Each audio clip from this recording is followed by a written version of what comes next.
buenos días o buenas tardes según corresponda. Soy la licenciada María Isabel Recabarren, licenciada en fonoaudiología y especializada en la teoría de la modificabilidad estructural cognitiva del Dr. Rubén Feinstein, bajo la formación en el programa de enriquecimiento instrumental. El curso de entrenamiento en la experiencia de aprendizaje mediado que comenzamos hoy para docentes auxiliares integradores es la versión online de los cursos presenciales que se dictan en la Fundación Mediar para preparar a los docentes de apoyo a la inclusión. Estos cursos los dictamos desde 2011 y principalmente en la provincia de San Juan, Argentina, y hemos tenido en este tiempo gran aceptación y llevamos hasta la fecha miles de docentes capacitados. Durante los últimos años hemos recibido solicitudes para el dictado del curso en otras provincias de Argentina y en los países de la región, por lo que hemos decidido implementar esta modalidad online para poder llegar a todos aquellos interesados en la propuesta. Este curso está fundamentalmente dirigido a los docentes y profesionales de la educación de todos los niveles y modalidades que como futuros integradores deseen perfeccionar su intervención adquiriendo entrenamiento en la experiencia de aprendizaje mediado, a fin de poder activar las competencias del aprendizaje y la adaptación de los niños y jóvenes con disparidad en el desarrollo. El curso propone entonces el reto de la educación inclusiva, que incorpora las escuelas comunes a los niños con una diversidad de necesidades, con el fin de lograr que los docentes se sientan menos frustrados y entonces estar más seguros de poseer los conocimientos y las competencias para retener al estudiante con discapacidad en el sistema educativo. Es decir, que este curso pretende incorporar en el docente un nuevo sistema de creencias, y esto es fundamental en el curso. Para este nuevo sistema de creencias que queremos impartir, va a potenciar las habilidades de los docentes como educadores. Vamos a empezar el video mostrando entonces algunos de los sistemas de creencias que debemos adoptar. El primero y fundamental es que el aprendizaje genera desarrollo. Y en esto aparece clara la diferencia del esquema piagetano, en el que el desarrollo cognitivo se considera como un regulador de la interacción entre los estímulos y el organismo. El organismo entonces va construyendo, armando el mundo circundante. El valor de la mediación humana ni se tiene en cuenta en esta propuesta, por lo cual el aprendizaje depende absolutamente del desarrollo. Y así está armada nuestra escuela, curricularmente. En la teoría de la MEC o de la modificabilidad estructural cognitiva, no presupone estos estadios fijos del desarrollo, sino que habla del desarrollo cognitivo diferencial entre los sujetos.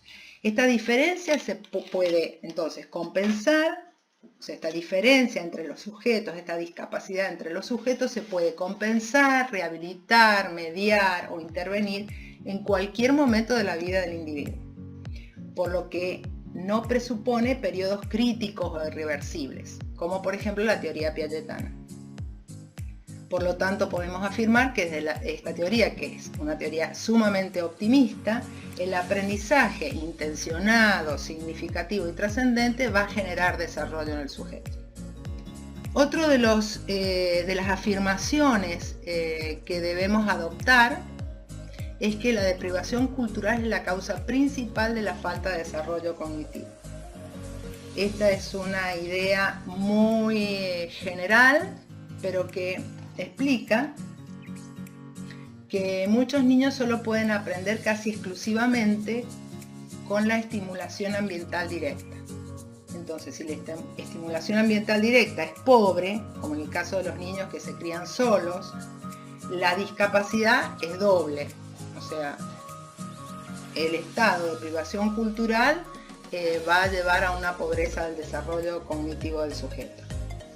Las características del deprivado cultural, para que vayamos teniendo en cuenta, son funciones cognitivas deficientes, la falta de herramientas de pensamiento, falta de hábitos, falta de límites, falta de respeto a las normas, no regula su comportamiento y tiene una baja competencia lingüística. Y en esto, en las escuelas, vemos gran cantidad de niños con disparidad en el desarrollo que no tienen un rótulo o un diagnóstico de discapacidad y que funcionan de esta manera. Otra de las afirmaciones que vamos a tener en cuenta en la propuesta es que la EAM es la experiencia de aprendizaje mediado, produce propensidad al aprendizaje y un adecuado desarrollo cognitivo. ¿Qué queremos decir con esto? Que no todas las enseñanzas o no todas las maneras de enseñar es mediación. Si la intervención se limita a dar instrucciones, a dar cierta información, o a decir lo que hay que hacer, o cómo hacerlo, no hay mediación, porque esta intervención no está dirigida al desarrollo del cambio estructural en el sujeto que aprende. O sea, no está destinada a modificar cognitivamente al sujeto. Otro de las afirmaciones que vamos a poner en pantalla, que se puede aprender, la vamos a dejar inconclusa, por eso los puntos suspensivos, porque la vamos a completar, o la van a tener que completar ustedes una vez que finalicemos o que comencemos el curso. Otra de las afirmaciones sería que los genes no tienen la última palabra. Bueno, desde la perspectiva pedagógica y educativa se puede decir entonces que la teoría de la modificabilidad no admite condiciones irreversibles, puesto que ésta puede paliar, modificar o eliminar cualquier condición del sujeto. La modificabilidad estructural cognitiva no cree en la clasificación de las personas y rechaza la creencia de que el deterioro o daño genético, orgánico o la edad inclusive sean factores irreversibles. La generación de experiencias positivas y de aprendizaje mediado van a interiorizar el poder de la modificabilidad en sí misma del sujeto. Durante el curso veremos cuáles son los factores distales y proximales del aprendizaje para el desarrollo cognitivo diferencial y vamos a dilucidar más sobre este tema. Otro de las premisas o afirmaciones es que mi actitud personal la que crea el clima emocional del aprendizaje. Los niños que son pasivos cognitivos tienen dentro de sí inmensas posibilidades, pero han de ir descubriéndolas y aprendiendo su utilización para poder creer en ellos mismos. Solo contando a su lado con docentes mediadores es que le muestran que su intención es prepararlos para tener aprendizajes autónomos y para que ellos estén dispuestos a ser firmes, no haciendo por ellos, sino permitiéndoles sentir la necesidad de poner sus funciones cognitivas en marcha, es que el clima emocional del aprendizaje se logra. Por lo tanto, la disponibilidad, la comprensión, el cariño, el aliento, el reconocimiento sin condiciones es el efecto que nos permitirá producir el cambio. Otra de las afirmaciones es la importancia de trabajar en la zona de desarrollo próximo.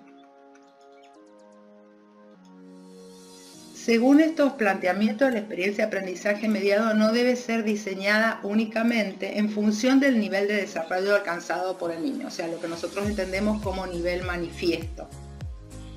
El nivel de maduración. Lo recomendable sería que se incorporaran también experiencias con un mayor grado de dificultad, o sea, un mayor grado de desafío, pero susceptibles de ser resueltas contando con la ayuda de otros más capaces. Aquí es que el aprendizaje deja de ser individual y se transforma en un aprendizaje social, por lo que puede provocar de esta manera el desarrollo, Así como funciones que se consideran internas, por ejemplo el pensamiento, el lenguaje, tienen un origen en realidad social, con una estructura que responde a un patrón en el que durante el desarrollo toda función aparece dos veces. Primero aparece en el ámbito social y más tarde a nivel individual. Primero, o sea, entre las personas y después en el interior del niño, originando que todas las funciones superiores se logren o se adquieran bajo las relaciones interpersonales. Esto es obviamente la teoría de Vygotsky, que también veremos profundamente en los cursos. Otra afirmación que sostenemos desde la propuesta es la influencia del entorno. Dice, bueno, que podemos pensar que es honesto reconocer que durante mucho tiempo hemos estado parados como en la vereda de enfrente, en la vereda opuesta, diciendo o afirmando o sustentando ante la discapacidad la creencia o la idea de acéptame y quiéreme como soy. Esta actitud aceptante, tan asumida y sin lugar a dudas sumamente humana, es el reflejo de un amor que ahoga, que da al niño un estado fetal y que crea limitaciones enormes en la vida del individuo,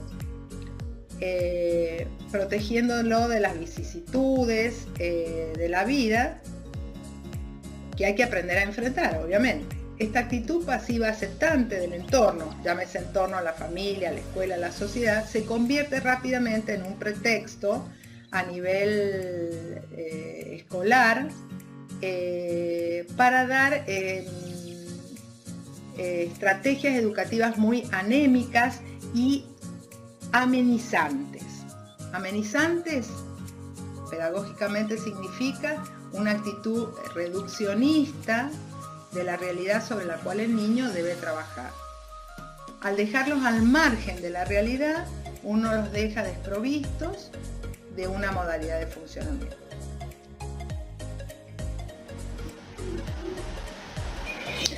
Bueno, otro de las afirmaciones importantes es que la importancia de la calidad de la interacción para el aprendizaje. La diferencia, entonces, hablaremos acá, que entre mediar y enseñar es crucial. Si quiero llegar a ser un buen mediador, tengo que ser o estar animado por una intención, que es la de convertir a ese receptor pasivo en un receptor activo de información. Tengo que modificar también el estímulo que estoy emitiendo. El estímulo debe ser lo suficientemente potente y adaptado para un receptor en particular, para que lo pueda usar. Tendré entonces que hacer que el receptor esté preparado para recibir el estímulo. Si le hago saber al niño mi intención, él sabrá el porqué y el significado de la actividad, y esto va a transformar al individuo por la reciprocidad que va a establecer con el profesor o el docente.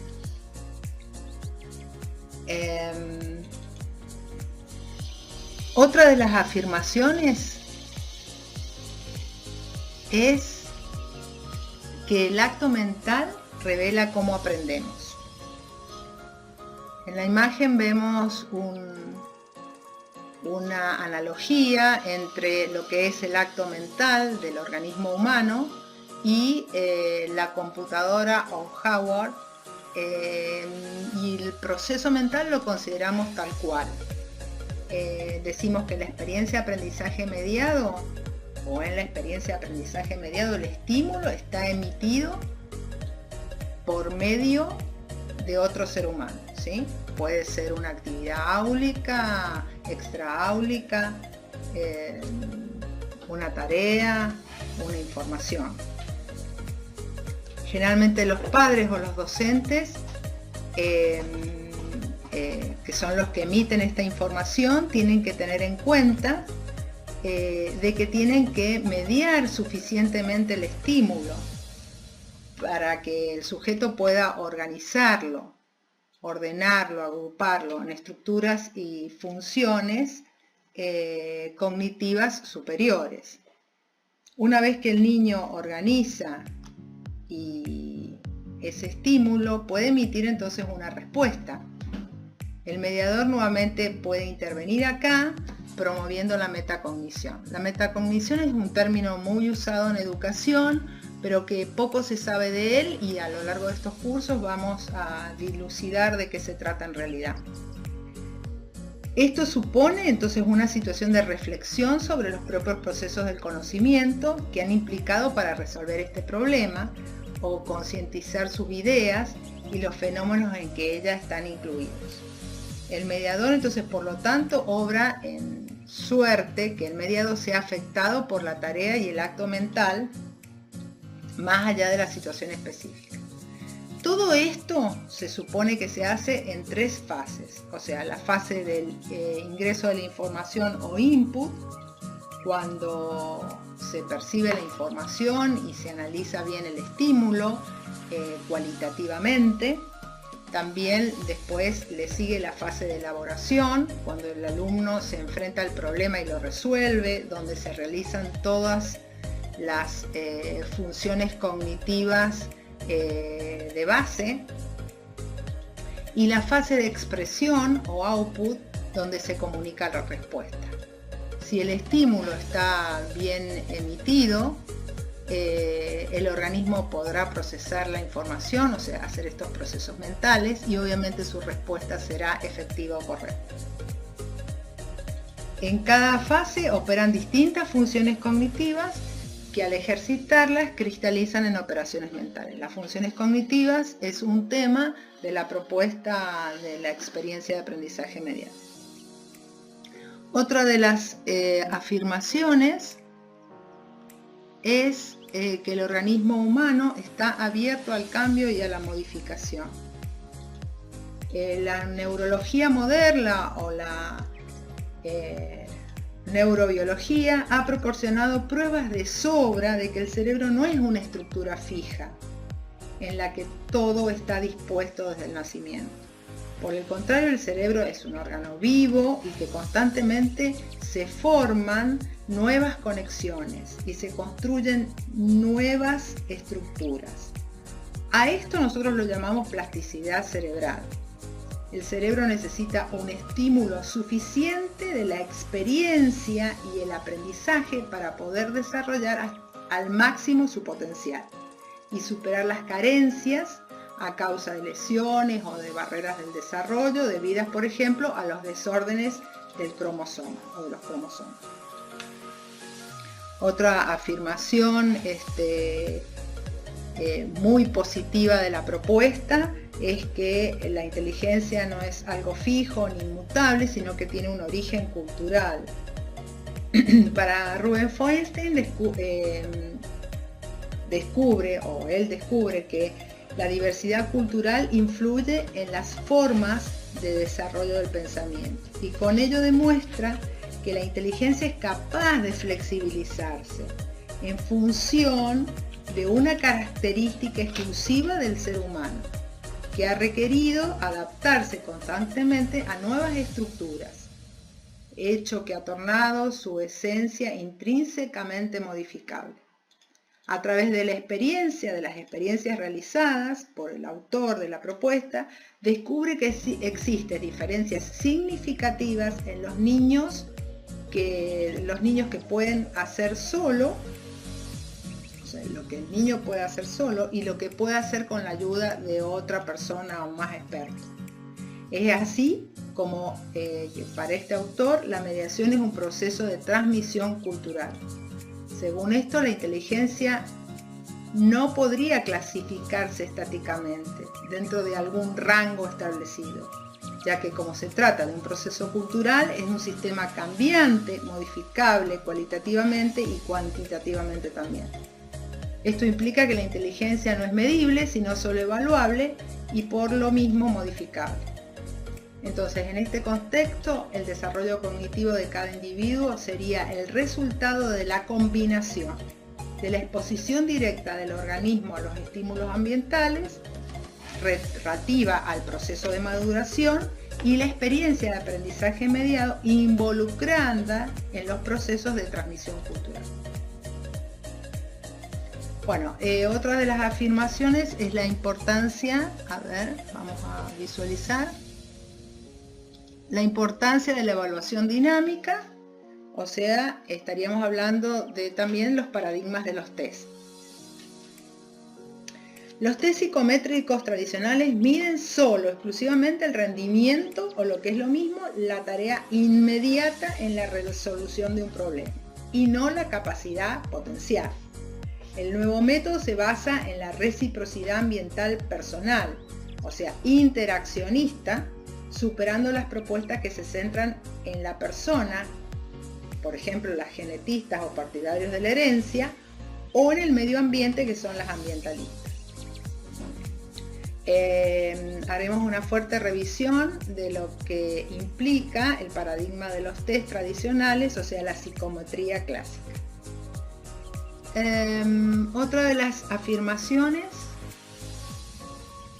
es que la educación está orientada al resultado, o sea, si la educación está orientada a los resultados versus si la educación está orientada a los procesos. La enseñanza debería entonces entenderse como el llevar a las personas a establecer relaciones, ya que solo al relacionar se desarrollan estructuras cognitivas superiores que le permiten al sujeto pensar mejor y con efectividad. Por lo tanto, la educación estaría inclinada a trabajar sobre los procesos más que los resultados.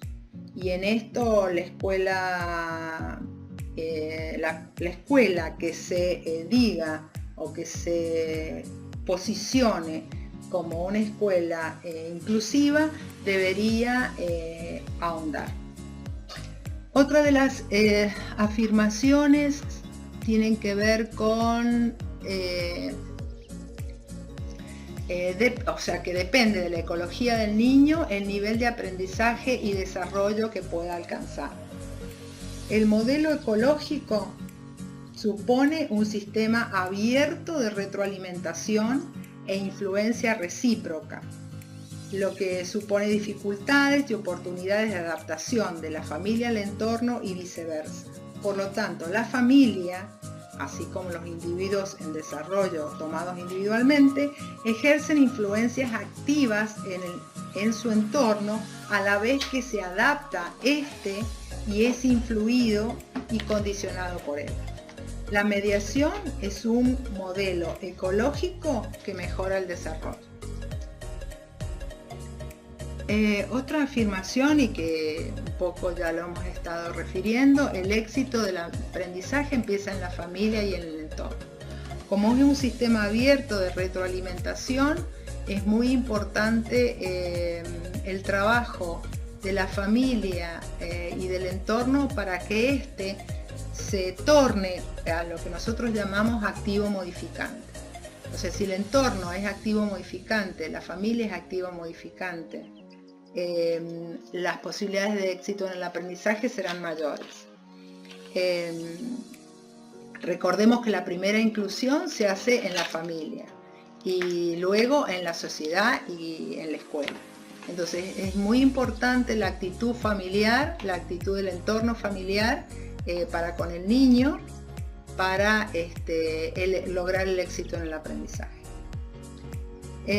Otra de las afirmaciones es que la cognición y la emoción son dos caras de una moneda transparente.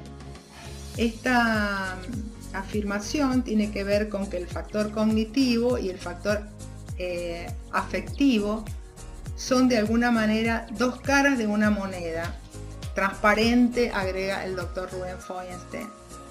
El primero responde a los elementos estructurales. Es el por qué, el qué y el dónde de nuestro comportamiento.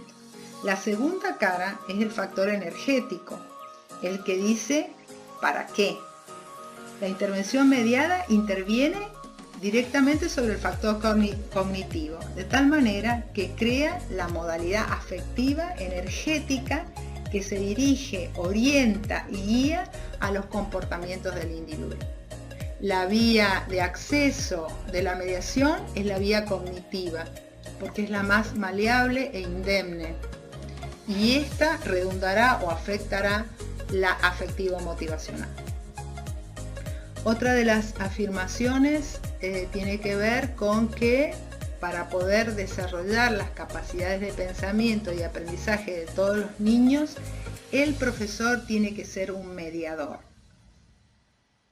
La intervención docente no se trata de un mero instructor de contenidos o habilidades. Nunca es demasiado tarde para cambiar y todos los seres humanos pueden beneficiarse de forma adaptativa individualmente de los resistentes al cambio que puedan llegar a ser por alguna patología orgánica, psíquica o genética. Para desarrollar las capacidades de pensamiento creemos que el profesor, el docente, debe ser un mediador porque su intención debe estar destinada a producir desarrollo cognitivo en el sujeto. Y este no es un concepto que habitualmente los docentes tengan de sí. Otra de las afirmaciones es que la adaptación del sujeto con discapacidad al mundo es absolutamente necesaria o fundamental. ¿Por qué decimos esto? Porque generalmente en muchas líneas teóricas que trabajan con discapacidad pretenden o sugieren adaptar el mundo al niño. Y en la creencia de que no va a poder está implícito este pensamiento. Desde la propuesta de la mediación cognitiva estructural pensamos que hay que adaptar al sujeto a todas las situaciones que se pueda enfrentar, tanto en la escuela como fuera del ámbito escolar. Lo que proponemos entonces es que a través de la interacción del docente el niño pasivo cognitivo vaya descubriendo de lo que es capaz y vaya creciendo, atreviéndose a enfrentar nuevos problemas hasta llegar a ser un individuo autónomo, optimista y capaz de aprender por sí mismo. Finalmente proponemos que para terminar esta presentación de lo que va a definir el curso a lo largo de sus 8 jornadas, quisiéramos leerles unas palabras finales que siempre usamos cuando abrimos los cursos presenciales y que transmiten la esencia del curso que presentamos hoy. Diremos que he llegado a una conclusión aterradora. Yo soy el elemento decisivo en el aula. Es mi actitud personal la que crea el clima. Es mi humor diario el que determina el tiempo. Como maestro poseo un poder tremendo de hacer la vida de un niño miserable o feliz. Puedo ser instrumento de humor, de lesión o cicatrización. En todas las situaciones es mi respuesta la que decide si una crisis se agudizará o se apaciguará, si un niño se humanizará o se deshumanizará. Por muchos problemas de la enseñanza se resolverán en la próxima década. Se crearán nuevos ámbitos de aprendizaje y nuevas formas de instrucción. Una función, sin embargo, será siempre conservada por el maestro: crear el clima emocional del aprendizaje. Ninguna máquina, por sofisticada que sea, puede hacer este trabajo. Ginot. Muchas gracias. Nos encontraremos próximamente, si Dios quiere.